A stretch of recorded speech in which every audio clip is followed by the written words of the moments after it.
아침, 특별히 월요일 이 아침 기도의 자리를 찾으신 성도 여러분, 주님의 이름으로 환영하고 축복합니다. 우리 하루의 시작을 함께 하시는 분들과 함께 인사할까요? 샬롬, 샬롬, 샬롬. 네, 잘 오셨습니다. 우리가 신앙생활 이어가면서 가장 견디기 어려운 시간은 아무래도 기다리는 시간인 것 같습니다. 기도의 응답을 기다리는 시간, 참 기다리기 어렵습니다. 병이 낫기를 위해서 우리가 계속해서 기도하지만 답이 오지 않을 때 기도의 응답을 기다리고, 또 우리 자녀의 문제에 있어서도 자녀의 믿음을 위해 기도하는데 자녀가 믿음 안으로 들어오지를 않을 때, 또 인생의 문제가 해결되기를 기다릴 때 참 어렵습니다. 그리고 기다림이 길어지면 길어질수록 우리를 더 힘들게 만드는 것이 있습니다. 우리의 문제가 우리를 힘들게 하는 것이 아니라 어느 순간 우리가 하나님의 마음을 잘 모르겠다라는 생각이 들게 되는 것이죠. 그때 더 우리를 힘들게 합니다. 처음에는 하나님 속히 응답해 주십시오, 언제 응답해 주실 겁니까? 이렇게 했던 질문이 시간이 지나면 달라지죠. 하나님, 제 기도를 듣고 계시는 것입니까? 저를 기억하고 계십니까? 이런 질문으로 바뀌게 되는 것이죠. 기다림에 있어서 가장 큰 시험은 하나님을 의심하게 되는 순간부터 더 어렵게 되는 것입니다. 오늘 시편 13편 말씀에서 다윗도 사실 그 자리에서 기도하고 있는 것을 볼 수 있습니다. 그리고 이 시편은 기다림 속에 흔들린 이 한 사람이 어떻게 다시 회복되고 하나님의 사랑을 붙들게 되는지를 보여주고 있습니다. 1절 말씀은 이렇게 시작되고 있는데요. 주님, 언제까지 나를 잊으시렵니까? 영원히 잊으시렵니까? 언제까지 나를 외면하시렵니까? 이 기다림이 길어지다 보니까 하나님의 사랑을 의심하게 되는 모습을 보게 됩니다. 오늘 시편 1절부터 2절까지 우리가 읽으면서 느끼셨겠지만 절규로 시작하고 있습니다. 언제까지 이런 말씀이 우리가 보고 있는 이 세번역 성경으로는 5번 반복되고 있습니다. 언제까지 나를 잊으시렵니까? 언제까지 나를 외면하시렵니까? 언제까지 나의 영혼이 아픔을 견뎌야 하며 언제까지 고통을 받으며 괴로워해야 합니까? 언제까지 내 앞에서 의기양양한 원수의 꼴을 보고 있어야만 합니까? 이렇게 5번 반복하죠. 네, 히브리어 원문에서는 사실은 4번 반복되고 있습니다. 어느 때까지. 세 번째 있던 두 문장이 사실은 하나로 연결되어 있습니다. 네, 우리말을 자연스럽게 읽히도록 이 세번역에서 한 번 더 추가한 것이죠. 근데 중요한 거는 이게 4번이냐 5번이냐 이거 중요한 것이 아니라 5번, 4번 질문을 반복할 만큼 지금 다윗이 지쳐 있는 상태라는 거죠.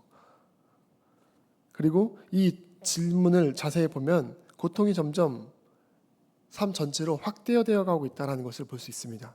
첫 번째 질문은 하나님과의 관계에 있습니다.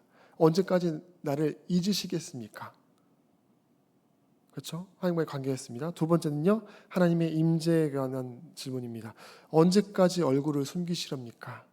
세 번째는 다시 내면인데요. 언제까지 나의 영혼이 아픔을 견뎌하며 고통을 받으며 괴로워해야 합니까? 그리고 그것이 마지막에는요, 현실의 문제로 나아갑니다. 언제까지 내 앞에서 의기양양한 원수의 꼴을 보고만 있어야 합니까? 다윗이 지금 가지고 있는 문제가 한 가지 문제가 아니라는 것이죠. 하나님도 멀게 느껴지고 마음도 무너지고 지금 현실도 지금 점점 무너져 있는 상태입니다. 기다림이 길어지면 길어질수록 고통이 한 영역에 머무는 것이 아니라 더 넓게 퍼져가고 있다는 것이죠.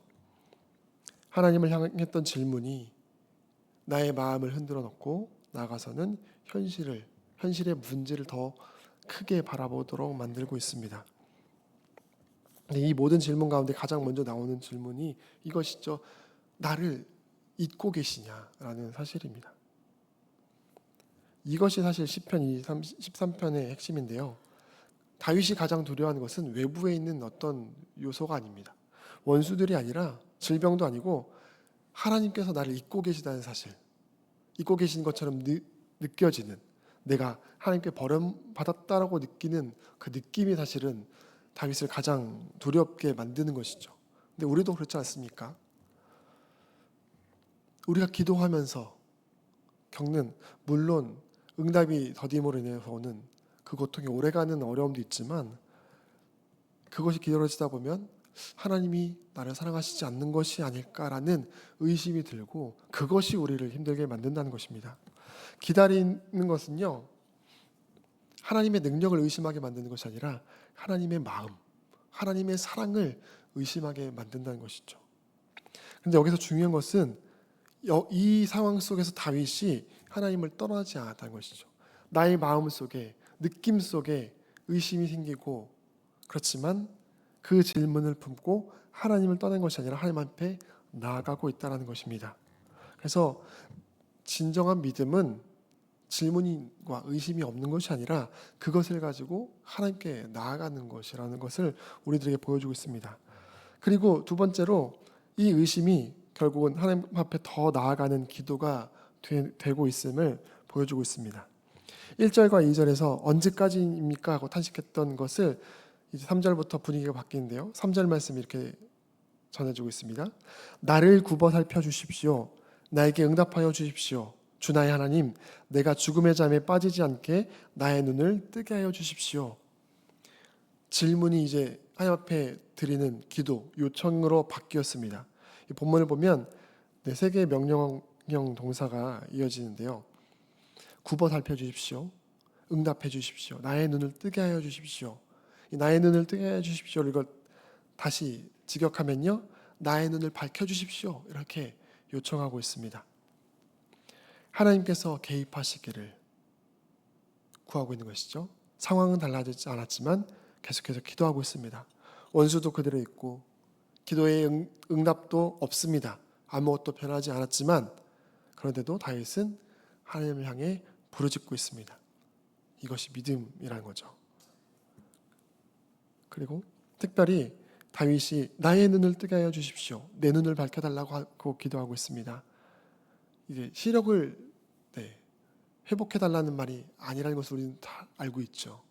우리 지금 절망으로 인해서, 지금 해결되지 않는 문제로 인해서 내 눈이 닫혀 있는데 이제 이 눈을 다시 뜨게 해달라, 믿음의 눈으로 주님을 다시 바라볼 수 있게 해달라는 기도인 것입니다.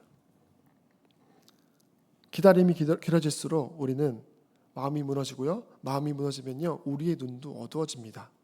그런데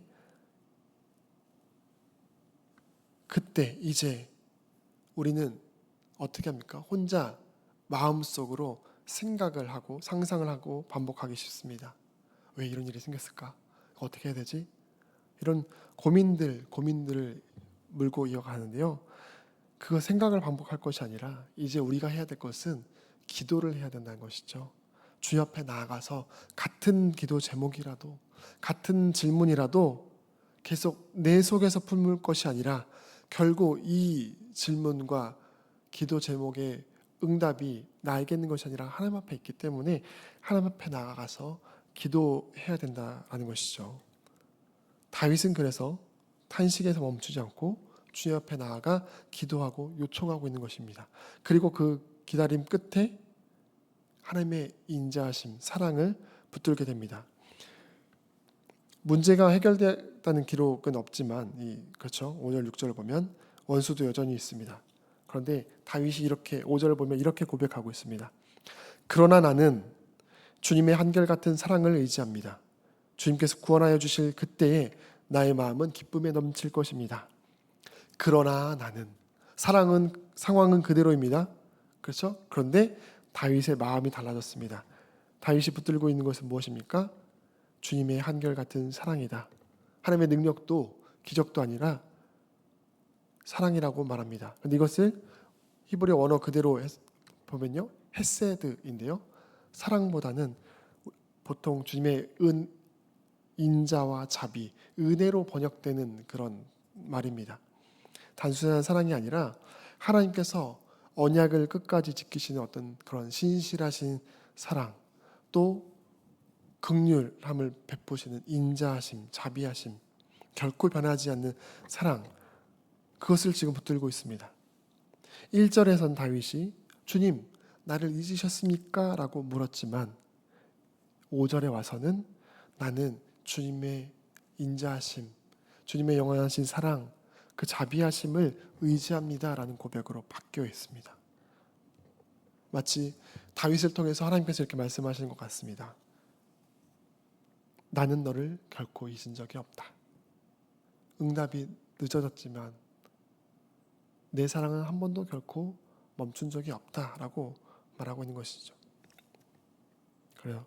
다윗은 하나님께서 언제 어떻게 응답하실 것인지 확인하고 확신하고 있는 것은 아니지만 하나님의 성품이 어떠한가, 헤세드, 그 결코 변함없는 우리를 향한 주님의 그 인자와 사랑, 그 성품을 알고 기억했기 때문에 그것을 믿음으로 지금 고백하고 있는 것이죠. 우리의 믿음은 우리의 환경이나 다른 것이 근거가 아니라 변함없으신 하나님의 그 성품에 근거한다는 것입니다. 우리는 흔들리고 상황은 변하고 하지만 하나님의 우리를 향한 사랑과 인자심은 결코 변함없는 우리 신실하신 하나님이라고 말씀하지 않습니까? 그렇기 때문에 우리는 주님을 더 계속해서 붙들 수 있다는 것입니다. 그래서 다윗은 마지막에 찬양한 것입니다.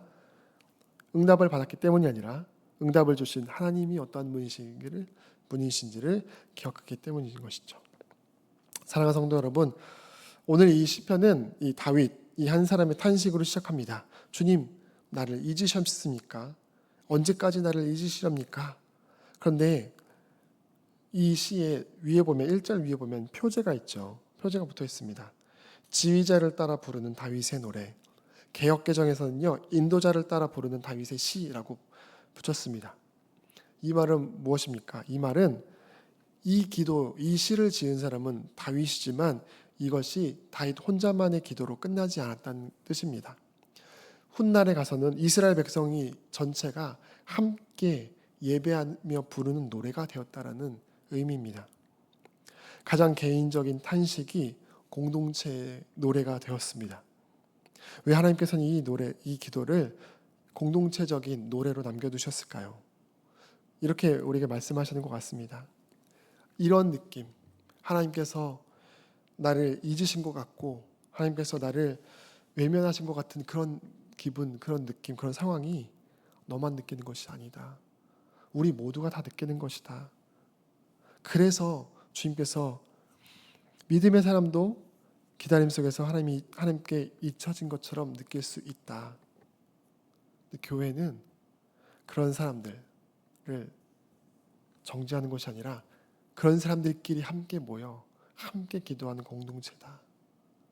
나의 혼자 있으면 연약하지만 함께 그렇게 기도할 수 있다는 것을 보여주기 위해서 우리에게 이런 노래를 주신 것이죠. 더 이상 혹시라도 내가 더 이상 혼자서 주여 주님의 그 사랑을 의지합니다. 인자하심을 의지합니다라고 고백할 힘이 없을 때 누가요? 옆에 있는 성도가 그것을 고백할 수 있도록 함께 이끌어주는 것이 교회라는 것이죠. 그래서 하나님은 다윗의 이 탄식의 시를 개인의 시가 아닌 공동체의 노래로 바꾸셨습니다. 사랑하는 성도 여러분, 오늘도 우리는 주님의 응답을 기다리고 있습니다. 그렇죠? 어쩌면 이 다윗처럼 언제까지입니까? 라고 기도하는 분들이 지금도 이 자리에도 혹은 이 자리에 오지 못하고 구석에서 홀로 외치고 있는 분들도 계실 거라고 생각합니다. 그런데 오늘 이 시는 우리에게 분명히 가르쳐주고 있습니다. 기다림이 길어질수록 하나님의 우리 사랑을 우리가 의심하게 될 수도 있지만 그 의심을 가지고 하나님 앞에 나아갈 때 주님은 변하지 않는 그 사랑, 인자하심, 그 헤세드를 다시 붙들게 만드신다는 것이죠. 그리고 그것으로 우리가 결코 넘어지지 않고 다시 일어날 수 있도록 다시 주님을 찬양할 수 있도록 만드신다는 사실입니다. 주님의 인자하심을 붙든다면 결코 우리의 현실이 변하지 않는다 할지라도 찬양할 수 있다는 사실입니다. 우리의 상황과 환경, 나의 어떠함 때문이 아니라 결코 우리를 내버려 두지 않으시는 신실하신 그 하나님 때문에 찬양할 수 있는 것이죠.